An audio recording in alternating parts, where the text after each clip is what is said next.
It's a good AGam in Kansas morning. Good morning. Let's take a look and see what's coming up today. First, learn how Teeter Irrigation Dragon Line helps producers make every drop of water count. Next, we get an update on the future of the High Plains Aquifer. Then Ignacio Ciampitti talks about the upcoming 2016 Sorghum Schools. And we visit with Mark Pettijohn at his last double crop sunflower field. We'll end with Dr. Chris Blevins and Dr. Beth Davis, who tell us about K-State's new Equine Performance Testing Center.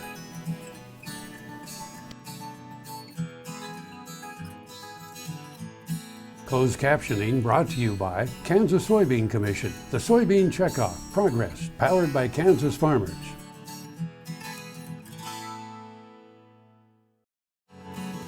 This segment brought to you by Kansas Regenerative Medicine. Your stem cells, your health, your life. Hi, I'm Monty Teeter, and I'm very happy to be here at the Governor's Conference this year. We displayed here last year as a new sponsor, and this year we're a sponsor of the conference. And our purpose at our business, Teeter Irrigation / Dragon Line, is making every drop of water count. And I've been in business almost 40 years in the irrigation business in southwest Kansas and eastern Colorado with 9 locations around the area. And our whole livelihood revolves around the benefit of the use of water and how we use that water.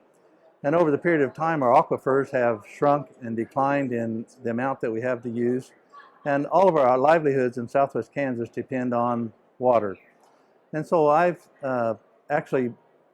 through this technology of drip irrigation, been involved for almost 25 years, and in the pivot business almost 40 years. We knew a benefit of drip irrigation, but it was hard to apply it to the principles of pivot irrigation. And with new development of some of the products that NetFM has made, they make a new emitter that is pressure compensating, and with this pressure compensating, we can apply water uniformly throughout a system, not dependent on varying the water pressure, because with the pressure compensating emitter, the pressure stays constant in the system. So that allows us to be very efficient with the use and application and distribution of water. With that said, the product was developed about 7 years ago, the new emitter. It took 4 years to get it made, and then it took me a year to try to talk to farmers about using it. After that period of time, most of the questions were, how does it work? Can I work in corn? Will it work? Where will it work? And I didn't know those answers, so I actually have spent almost $1 million buying a farm, developing the product, just so we take those questions away from the farmer before they're asked to me. We can answer those in an objective way and in a correct way. So we've spent the last 3 years developing this product, and without a doubt, we believe that we can save 20 to 50% use of the water in a more effective way. And we can bank the water and save that water to produce more yield for the grower. So we are really excited about what we have. We call it Dragon Line. The lines drag across the surface of the soil, thus the name Dragon Line. And we deliver the water instead of in the air or on the plant leaves or creating issues.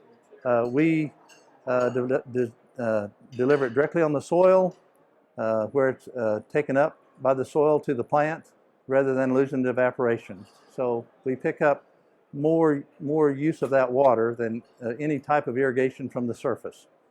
We have a website called www.dragonline.net, and that's DRAGONLINE, like the animal dragon.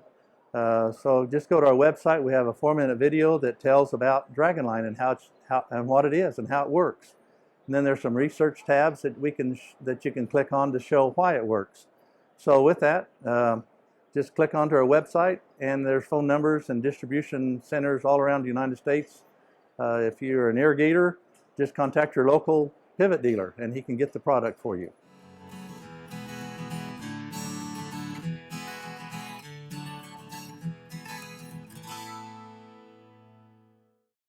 Next time you see a beautiful field of corn, reach out and thank the farmers who work tirelessly to raise corn for livestock feed, renewable fuels, and exports to feed a growing world population.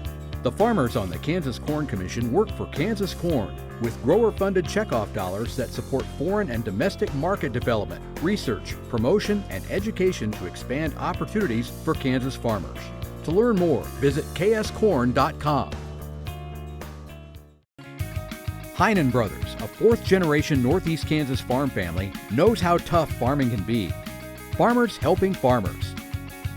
Heinen Brothers Ag, selling and servicing crop protection products, fertilizer, anhydrous ammonia, cover crops, quality aerial and ground application. Call today to learn about our extended term financing program. 800-760-4964. HeinenBrothersAg.com. Valley Vet Supply is devoted to providing information and professional quality products at reasonable prices. Valley Vet Supply. AGam in Kansas, brought to you in part by Kansas Corn. Learn more at kscorn.com. Yeah, the High Plains Aquifer is, it lies in the middle of the United States. It covers 8 states, from South Dakota to Texas. It's important. It provides approximately 30% of all the irrigated water used for agriculture in the United States. With this study, what we showed is that the peak depletion has occurred in some states already. The capacity to pump the most amount of water has already occurred. It occurred first in Texas and in New Mexico. The peak is just passed in Kansas. And the peak will occur in a short time in Oklahoma and in Colorado. That rate of depletion can't increase forever. It can increase to a certain level, and it has to go down over time, because there's only a certain amount of water in the aquifer that we can take out. We saw that there were curves that were showing up in some of the states that basically follow the same functional form that Hubbard saw when he was looking at peak oil depletion back in the 1950s. There's an increase and a peak is reached, and then there's a decrease as we progress to a new state. And as we project out what happens over the future or into the future, it basically, the amount of depletion that we have, the amount of water that comes out of the aquifer by having the water table go lower, will decrease by about half over the course of the next 100 years. So we're on a declining trend right now, and people have opportunities to make choices and to change the way that things are done, and this just helps, I think, to add to that dialogue a little bit.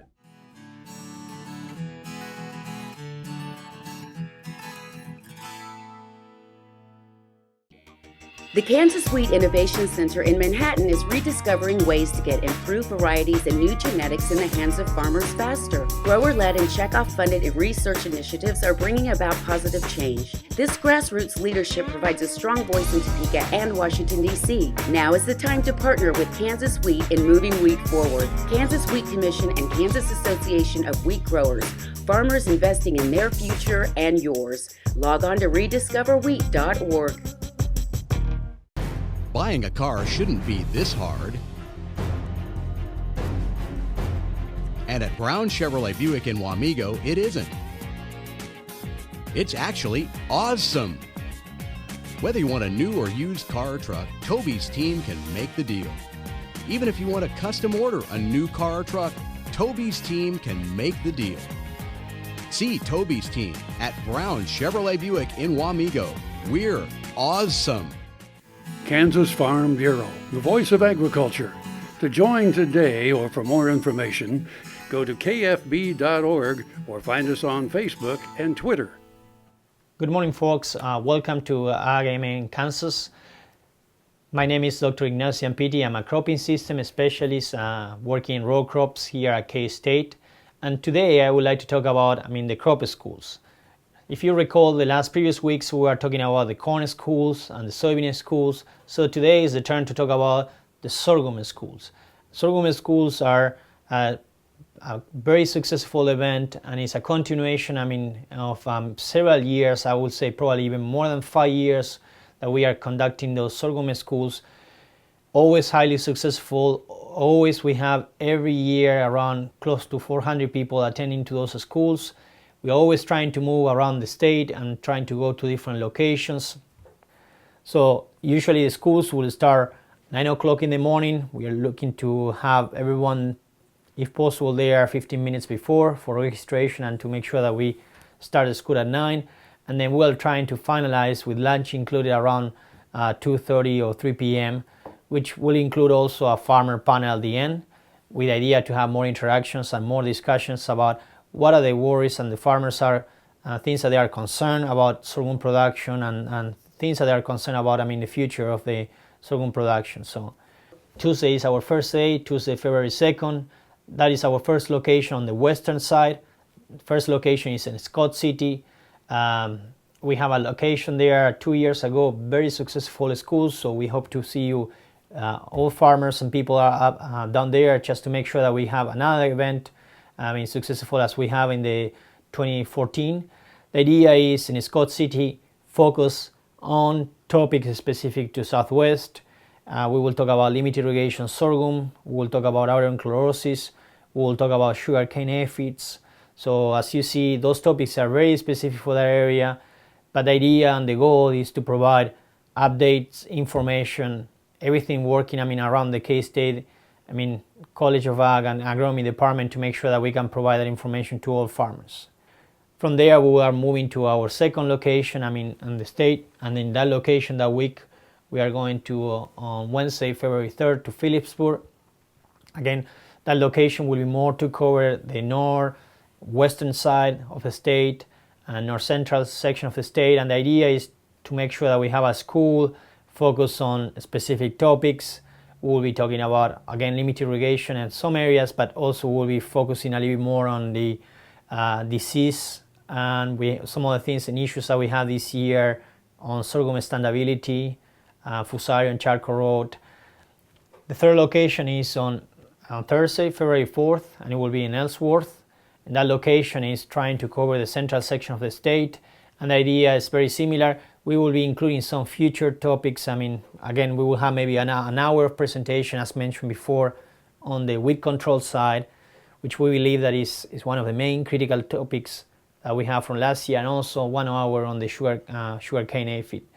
So those are the two main things that we are emphasizing, but also we are increasing the number of presentations and adding more kind of a short topics, so we can increase the variety of topics that we can offer and also information that we can provide to sorghum farmers. Last day of the Sorghum Schools is Friday, February 5th, and it's in Emporia. We were having a lot of questions last summer of people working and trying to improve or produce sorghum in some sections in the eastern side of the state and even southeast section of the state. So we are trying to make sure that we are still relevant for those farmers that are going back to sorghum. So that's the idea of that school, is to make sure that we have some school in that area to be relevant for farmers that they are thinking in producing sorghum for the next coming years. In Emporia, again, very similar topics with very highly qualified presenters from Dr. Dan O'Brien, Bill Golden in the western side, irrigation specialists. We have Kurt Thompson as our weed specialist for weed control strategies. Also, he will be talking about new strategies and new different type of news on the weed control side. So stay tuned to all that information, because it will be very good information. We also have some new information about production practices that we were developing in the last 2 years. So we'll be giving some kind of a short summaries of what are the best production practices and what are the things that we should be targeting in the next coming years in order to increase those sorghum yields at least from 5 to 10 bushels, and trying to revamp those sorghum yields in some areas of the state. Hybrid selection, economics. So those are most of the featured topics that we will be planning to cover in all the schools. Again, if you are looking for information about specifically dates and locations, so you can put in your calendars, make sure that to stay tuned to the e-updates. It's at www.agronomy.ksu.edu. Then you go inside of our website, and then you get to the right side, and then you'll see a tab. It's called e-updates. Inside of that tab, e-updates, you will see every Friday afternoon all information related to new production issues, and also information related to extension events like these ones, our crop winter schools. Online registration will be available immediately, almost in the next coming weeks, and also you will be able to register just calling you to the your extension office.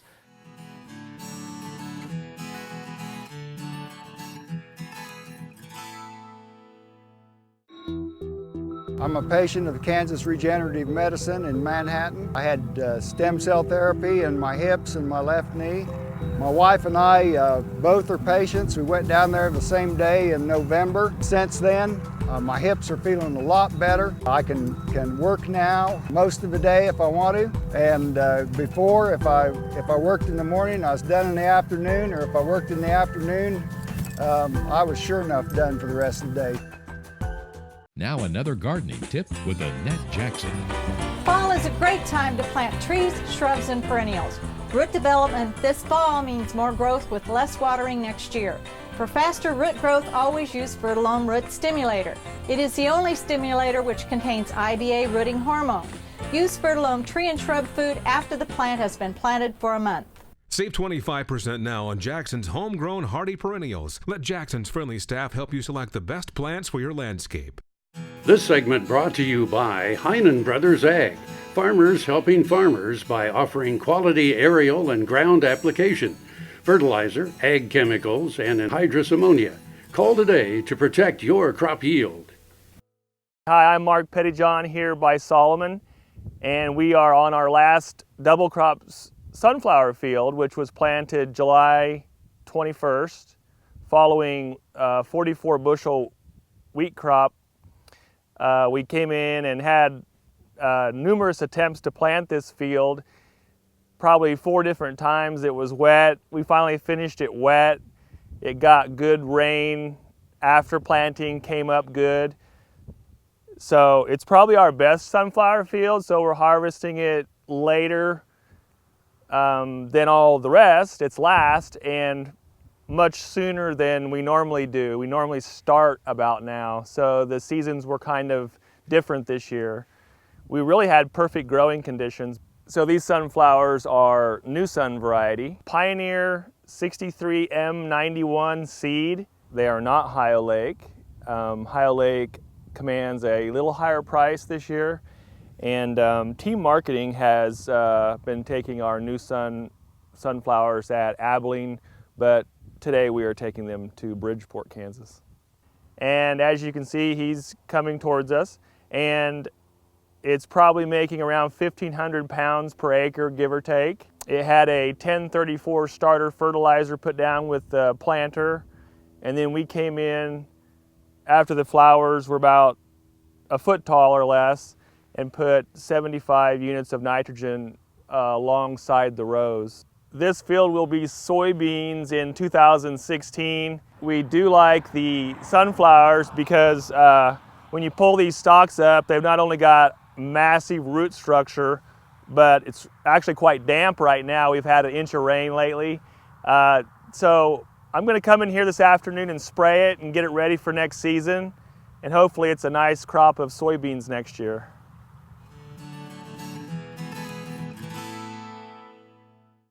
Soil is the life of a farm, and for 25 years, SureCrop Liquid Crop Nutrition has helped growers produce abundant quality crops while preserving and improving the soils they steward. SureCrop offers complete soil and plant analysis with cropping recommendations, delivery direct to your on-farm storage, and quality crop nutrition custom blended for your field. Choose SureCrop for the assurance of excellence for your soil. Call today or visit their website for more information.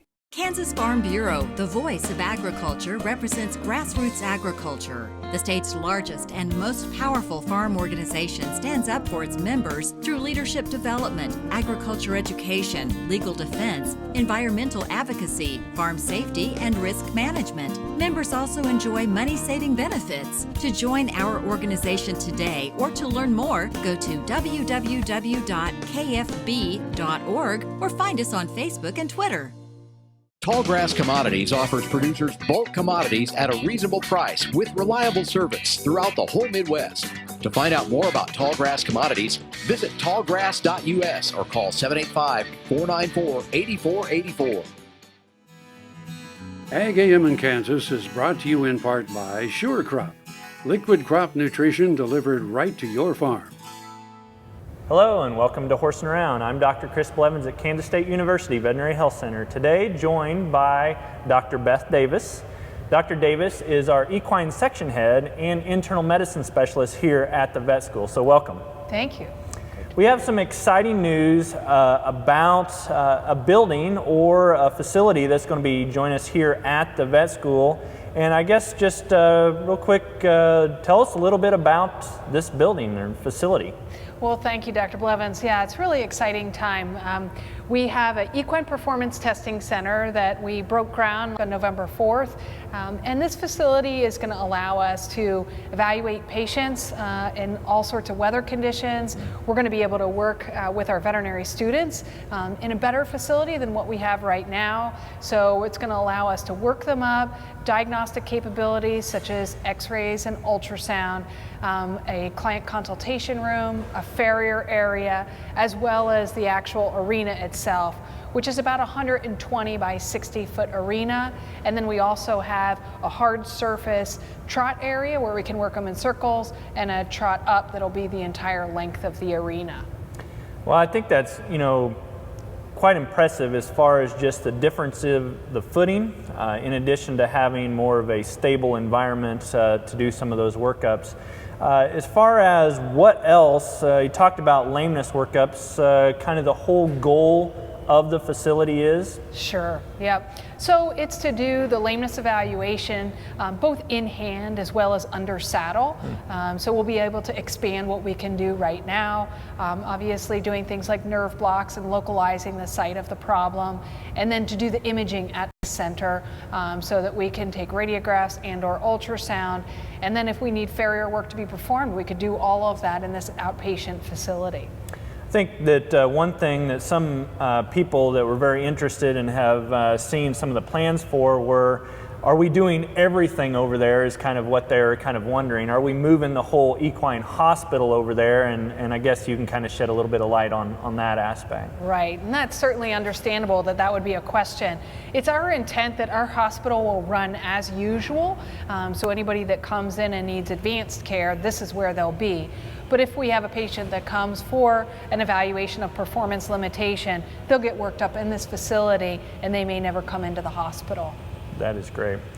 Well, as far as the building itself, when are they going to actually, I know we've broke ground for the facility. When do we foresee this building being finished and in use? Right, so we've got about a 12-month timeline right now. So we broke ground November 4th.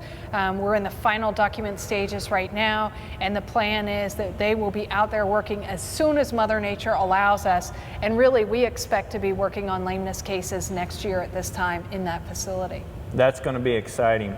Is there any other issues or needs with the facility? I know that the building is going to be built, but is there any other aspects or phases that would help with the building? Sure, and so we've been very fortunate. We've had some really wonderful support, but we do have some other areas of need with things like imaging equipment and even some of the things to help us take care and manage that arena with equipment and drags and that sort of thing.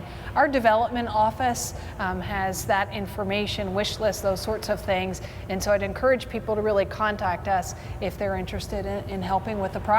We're really excited about it. And so to contact us, they could contact us here at the large animal desk, or is there any other place that they would potentially contact or go online for? Yeah, they could certainly start with contacting us at the large animal desk, and we'll direct them to the college development office. All right. Well, thank you, Dr. Davis. Very exciting news. Having the new facility that's going to get started, and obviously there's a lot of lame horses that are around there and performance issues, and this is going to be very exciting for that need here in Kansas that we're going to get started with. So thank you very much. Thank you, Dr. Blevins. And that should be good for horsing around, and we'll see you around. I'm Dr. Chris Blevins at Veterinary Health Center. Closed captioning brought to you by Kansas Soybean Commission. The Soybean Checkoff Progress, powered by Kansas farmers.